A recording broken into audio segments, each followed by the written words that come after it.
Okay, in this next scenario we have our shopper would like to see only clocks from Germany, hide the prices from the shopper but show everything else. So this is just like the last query that we did. We're hiding the price. However, we have criteria on this query. And you're really going to have criteria on queries most of the time, because otherwise why else would you bother with the query if you weren't going to try to filter the results in some way. So let's go to our Create tab, and we'll open the QBE window, add the clocks table. Again, the star is not a choice, so we'll double click the title bar and drop it all down. Okay, we know we're hiding the price, so let's take care of that.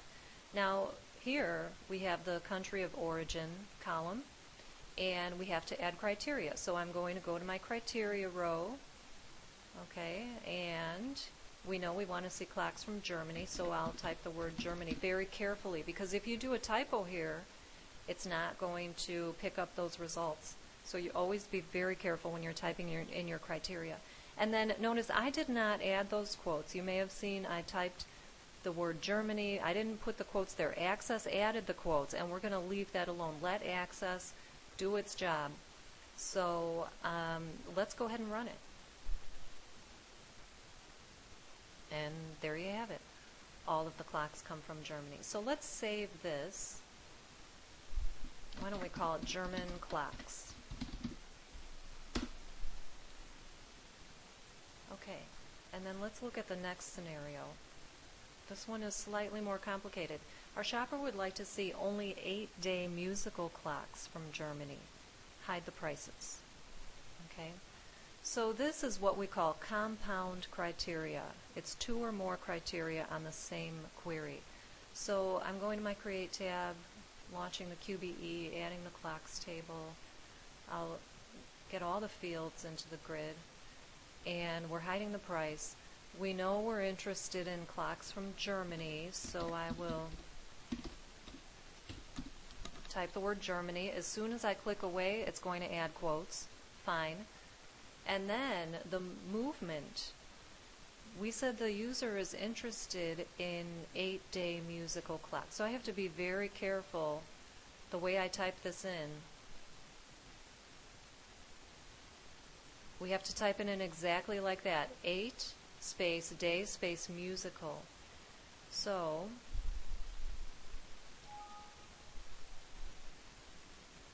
get into my movement column here in the grid. Get into the criteria row. Now this is what we call an AND condition. The shopper is interested in clocks that are from Germany and have an 8-day musical movement as well. So this is an AND condition. It's quite different from an OR condition, which we'll do later. But when it's an AND condition, then you need to be on the same row, that criteria row. Okay, so I'm very carefully going to type 8 space day space musical. No typos. As soon as I click away, it puts quotes around it. Fine. Let's run the query. Oh, and then here, I'm glad this happened. Look, where's my run button? Somehow I got away from that particular tab. So if you lose your run button, and you will, click the File tab, and you'll, oh, not the File tab, the Create tab. No, not the Create tab either, the Design tab, and you'll see your run button there. Okay, so here we see, of course, German clocks. They're all 8-day musical clocks. Okay, once again, this is an AND condition, so we need to be on the same row, the criteria row. All right, watch what happens just real quickly. This is not how we want to tackle this problem, but if you happen to drop down one row, that makes it an OR condition. That's a, let me run this again real quick. This is the way we want it. I'm running it. How many results? 6 records.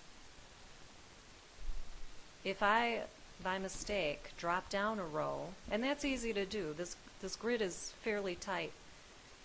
And if you're not careful, you could get your cursor in the wrong cell of the grid. But watch what happens when I run this one.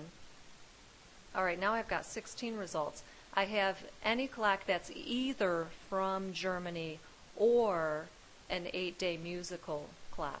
So when you make it an OR condition, your results are a lot more inclusive. So you need to be careful with that. Just that one row, whether you're on this line or the line above it, is going to make a huge difference in your query results. So you have to be careful about your ands and your ors. Okay, so then we'll move on to the next problem in the next video.